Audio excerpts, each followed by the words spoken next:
दोस्तों, Delhi development authority यानी DDA की तरफ से एक बहुत ही अच्छी वैकेंसी आई है जो क्लर्क से लेकर के पटवारी से लेकर के ऑफिसर ग्रेड तक की वैकेंसी है। इसमें इस एडवर्टीजमेंट के माध्यम से डीडीए ने जो लेटेस्ट रिक्रूटमेंट की एडवर्टीजमेंट दी है उसको हम लोग देखेंगे। आप इस चैनल को सब्सक्राइब कर लें और बेल बटन जरूर दबा दें ताकि आगे आने वाली जो वीडियोज होंगी उनका नोटिफिकेशन आपको टाइम पर मिल जाया करेगा। सीधे सीधे शुरू करते हैं और देखते हैं कि ये 3/6 से ये फॉर्म भरा जा रहा है और इस फॉर्म को भरने का लास्ट डेट 2 जुलाई 2023 शाम के 6 बजे तक है। और डीडीए ने जो वैकेंसी जारी की है उसका ऑनलाइन एग्जामिनेशन 2 स्टेजेस में होगा, स्टेज 1 और स्टेज 2। स्टेज 1 का जो एग्जाम है वो 1/8/2023 से लेकर के 30/9/2023 के बीच में कभी भी लिया जाएगा, जिसकी जानकारी आपको दी जाएगी। और जो लोग स्टेज 1 में पास करेंगे उनको स्टेज 2 के लिए बुलाया जाएगा, जिसके लिए डीडीए की वेबसाइट पर में बाद में नोटिफिकेशन जारी की जाएगी। तो 2 जुलाई से पहले आप ये सारा फॉर्म भर सकते हैं और एग्जाम की तैयारी कर सकते हैं। ये 58 पेजेस का एडवर्टीजमेंट है। निश्चित रूप से एक छोटे वीडियो में इन सारे पेजेस को कवर नहीं किया जा सकता है, इसलिए आप हमारे डिस्क्रिप्शन बॉक्स में जाकर सबसे ऊपर टेलीग्राम ग्रुप का लिंक देखिए, वहां क्लिक करके टेलीग्राम ग्रुप का मेंबर बन जाइए। वहां आपको इसका पीडीएफ मिल जाएगा, जहां से आप आसानी से इसको पढ़ सकते हैं, समझ सकते हैं और साथ में आप ऑनलाइन वहीं से अप्लाई भी कर पाएंगे। तो डीडीए की जो वैकेंसी आई है वो किन किन क्षेत्रों में है उनको देख लेते हैं। उससे पहले देखिए, यहां लिखा हुआ है कि आप ऑनलाइन अप्लाई कर सकते हैं। डीडीए का वेबसाइट दिया हुआ है dda.gov.in। इसके ऊपर जॉब की लिंक है, वहां जाइए, जॉब पर जाकर के सिलेक्ट जॉब कैटेगरी आप सेलेक्ट करिए और उसके बाद डायरेक्ट रिक्रूटमेंट 2023 पर जाइए और फिर आप यहां से फॉर्म भर पाएंगे। अब देखते हैं कि कौन कौन सी पोस्ट हैं। ऑफिसर्स कैटेगरी से शुरू करते हैं सबसे पहले और फिर क्लरिकल लेवल तक हम जाएंगे। सबसे पहले देखिए, असिस्टेंट अकाउंट्स ऑफिसर की पोस्ट है। ये लेवल 8 है इसका, यानी कि 4800 का ग्रेड पे वाला। और इसके लिए जो एज है वो 30 साल से ज्यादा की नहीं होनी चाहिए। क्वालिफिकेशन की बात करें तो सीए, सीएस, आईसीडब्ल्यूए या फिर एमबीए, इनमें से कोई भी अगर है आपके पास तो आप फॉर्म भर सकते हैं। और टोटल वैकेंसी की संख्या है 51, जिसमें कि अनरिजर्व्ड 23 हैं, 23 हैं, फिर ईडब्ल्यूएस के 5 हैं, एससी के 7 हैं, एसटी के 3 हैं, ओबीसी के 13 हैं, एक्स सर्विसमैन का कोई पोस्ट नहीं है, वीएच का 1 है और अदर्स का 1 है। इसी तरीके से दूसरा जो पोस्ट है वो असिस्टेंट सेक्शन ऑफिसर का है, जिसका पे लेवल है पे 7, यानी कि ये 4600 ग्रेड पे वाला पे बैंड है। 6 पे कमीशन के हिसाब से, 7 पे कमीशन के हिसाब से मेट्रिक लेवल 7 है इसका। यहां भी एज आपका 30 साल से ज्यादा नहीं होना चाहिए। एजुकेशनल क्वालिफिकेशन आपकी बैचलर्स डिग्री होनी चाहिए और कुल पोस्ट है यहां पर 125। अलग अलग कैटेगरी के हिसाब से जो वैकेंसी है वो आप यहां से देख सकते हैं और पीडीएफ से भी आप देख सकते हैं। अगला जो पोस्ट है वो आर्किटेक्चरल असिस्टेंट का है, जिसका पे बैंड पे लेवल 7 है, मैक्सिमम एज 30 इयर्स है और आपका डिग्री इन आर्किटेक्चर होना जरूरी है। कुल 9 पोस्ट हैं इसके अंदर और आपकी कैटेगरी के हिसाब से आप पोस्ट चेक कर लें। अगला जो पोस्ट है वो लीगल असिस्टेंट का है, जिसका पे लेवल 7 है, यानी कि 4600 का ग्रेड पे वाला। आपकी उम्र भी 30 साल से ज्यादा की नहीं होनी चाहिए और आपका position of regular degree in law यानी कि एलएलबी होना आपका जरूरी है। लीगल असिस्टेंट के लिए कुल यहां पर 15 पोस्ट है और अलग अलग वैकेंसी भी है। अगला जो पोस्ट है वो नायब तहसीलदार का है, जिसका बेसिक पे 4200 का है और पे लेवल इसका 6 है। आपकी उम्र, यदि आप नायब तहसीलदार के पोस्ट के लिए अप्लाई करना चाहते हैं तो आपकी उम्र 21 साल से 30 साल के बीच होनी चाहिए और आपको भी एक ग्रेजुएट होना चाहिए, कम से कम 50% मार्क्स आपके जरूर हों। नायब तहसीलदार की कुल 4 पोस्ट हैं, जिसमें अनरिजर्व्ड की एक है और दूसरी दूसरी कैटेगरियों में भी एक एक पोस्ट है।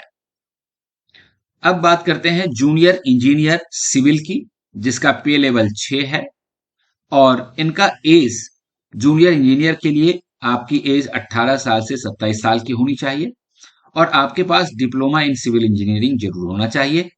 जूनियर इंजीनियर की कुल 236 पोस्ट है, जिसमें कि 98 पोस्ट जनरल के लिए है और बाकी पोस्टें रिजर्वेशन की हैं। वो आप अपनी कैटेगरी के हिसाब से यहां चेक कर लें। अगला जो पोस्ट है वो सर्वेयर का है और सर्वेयर का लेवल 5 होता है। आपकी उम्र 18 साल से 25 साल के बीच होनी चाहिए। आपका डिप्लोमा या 2 years national trade certificate in surveying होना चाहिए और सर्वेयर का कुल 13 पोस्ट है यहां पे। अगला जो पोस्ट है वो पटवारी का है और पटवारी का जो पे लेवल है वो 3 है, यानी कि 2000 का ग्रेड पे वाला। पटवारी के लिए कैंडिडेट की उम्र 21 साल से 27 साल की होनी चाहिए और पटवारी के लिए भी एसेंशियल क्वालिफिकेशन ग्रेजुएशन का है और पटवारी की कुल 40 पोस्ट हैं डीडीए में। अगला जो पोस्ट है वो जूनियर सेक्रेटारिएट असिस्टेंट का पोस्ट है और जूनियर सेक्रेटारिएट असिस्टेंट जो कि क्लरिकल पोस्ट होता है, कुल इसकी 194 पोस्ट है, जिसमें कि 154 जनरल कैटेगरी के लोगों के लिए है और बाकी रिजर्व कैटेगरी के लोगों के लिए है। इनका पे स्केल लेवल 2 पे है और जूनियर सेक्रेटारिएट असिस्टेंट के लिए यदि आप फॉर्म भरना चाहते हैं तो आपका एज 18 से 27 साल का होना चाहिए और इसके लिए आपको 12th पास होने की आवश्यकता है। साथ साथ आपको टाइपिंग भी आनी चाहिए। टाइपिंग स्पीड आपकी 35 वर्ड पर मिनट अंग्रेजी में और 30 वर्ड्स पर मिनट हिंदी में होना चाहिए। ये जूनियर सेक्रेटारिएट असिस्टेंट की पोस्ट है।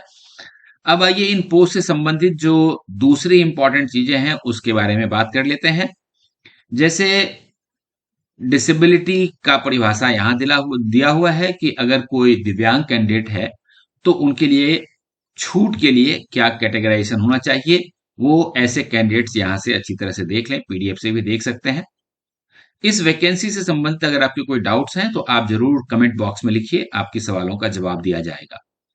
एज लिमिट की बात करें तो एज लिमिट तो मैंने ऊपर आपको बता दिया है, लेकिन यहां पर मैं एज लिमिट में कुछ रिलैक्सेशन भी दिया गया है, उसको जरूर देख लें क्योंकि कई कैटेगरी के बच्चों को रिलैक्सेशन की जरूरत होती है। एसटी और एससी को कुल 5 साल की छूट दी गई है, ओबीसी को 3 साल की छूट है।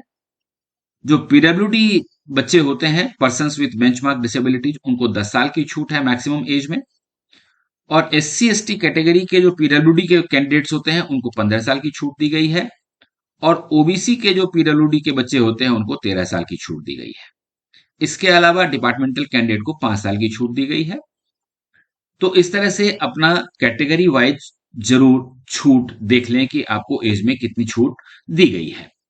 अब बात कर लेते हैं एप्लीकेशन फी की। तो देखिए एप्लीकेशन फी 1000 रुपीज है for all categories of post, यानी कि यहां पर मैं सभी के लिए 1000 रुपए फीस रखी गई है। लेकिन पॉइंट 4.2 देखिए जो बहुत इंपॉर्टेंट है कि women candidates and candidates belonging to SC ST पीडब्ल्यूडी and ex serviceman category are exempted, यानी कि विमेन कैंडिडेट को, एससी को, एसटी को, पीडब्ल्यूडी कैंडिडेट्स को और एक्स सर्विसमैन कैटेगरी के कैंडिडेट्स को कोई एप्लीकेशन फी नहीं देनी है, बाकी सबको 1000 रुपए का एप्लीकेशन फी देना है। अब है कि हाउ टू अप्लाई के बारे में मैंने आपको पहले भी बताया था कि dda.gov.in वेबसाइट खोलिए, उसके जॉब लिंक पर जाइए, वहां से आपको सेलेक्ट जॉब कैटेगरी देखने को मिलेगा और वहां से डायरेक्ट रिक्रूटमेंट 2023 खोलकर फॉर्म भर सकते हैं। बाकी ये जो जानकारी है वो ये है कि साइन अप कैसे करना है, क्योंकि किसी भी वेबसाइट पे फॉर्म भरने से पहले आपको साइन अप करना जरूरी होता है। क्लोजिंग डेट देख लीजिए, 2 जुलाई 2023 को 6 बजे से पहले आपको फॉर्म भर लेना चाहिए, ये बहुत जरूरी है। और इसके बाद आप ये देखें, स्कीम ऑफ एग्जामिनेशन, ये असिस्टेंट अकाउंट्स ऑफिसर के लिए है, दूसरा असिस्टेंट सेक्शन ऑफिसर के लिए है, जिसमें कि जनरल इंटेलिजेंस और रीजनिंग 50 मार्क्स का होगा, जनरल अवेयरनेस 50 मार्क्स का होगा, क्वांटिटेटिव एप्टीट्यूड 50 मार्क्स का होगा, इंग्लिश कॉम्प्रिहेंशन 50 मार्क्स का होगा। और मेन जो है, ये आप देख सकते हैं, एक तो पटवारी के लिए आप देख लीजिए, क्योंकि ये कुछ बहुत ही लोकप्रिय होते हैं, बहुत ही पॉपुलर पोस्ट होते हैं। दो स्टेज में एग्जाम होगा, एक प्रिलिमिनरी और दूसरा मेंस। जो प्रीलिम्स में पास होंगे उनको मेंस में भेजा जाएगा। और जूनियर सेक्रेटरी असिस्टेंट 194 पोस्ट है, मैंने आपको बताया, ये भी दो स्टेजेस में होगा। पहले स्टेज में जनरल इंटेलिजेंस, दूसरे में जनरल अवेयरनेस, तीसरा क्वांटिटेटिव एप्टीट्यूड और इंग्लिश लैंग्वेज का पेपर होगा। और इसके अलावा जब लोग स्टेज 1 में पास करेंगे तो उनको स्टेज 2 में भेजा जाएगा, जहां पर मैं मॉड्यूल 1, मॉड्यूल 2 इस तरह से बनाया हुआ है इन्होंने। और टाइपिंग टेस्ट भी आपका होगा, इस बात का ध्यान रखिएगा। तो ये इंपॉर्टेंट है। प्रिपरेशन ऑफ मेरिट लिस्ट देखिए कैसे होगा। जब दोनों स्टेज का एग्जाम हो जाएगा तो मिनिमम क्वालिफाइंग मार्क्स जो है वो अनरिजर्व कैटेगरी के लिए 40%, एससी के लिए 30%, एसटी के लिए भी 30%, ओबीसी के लिए 35%, ईडब्ल्यूएस कैटेगरी के लिए 35% होना चाहिए। ये मार्क्स अगर आप ले आते हैं तो आप मेरिट लिस्ट में आने के लिए क्वालिफाई कर जाएंगे। तो दोस्तों, ये कुछ इंपॉर्टेंट इंफॉर्मेशन थी आपके लिए जो डीडीए की वैकेंसी से संबंधित थी। आप जल्दी से इस फॉर्म को भर लें, लेट रस से बचें और उसके बाद एग्जाम की तैयारी शुरू कर दें। All the best.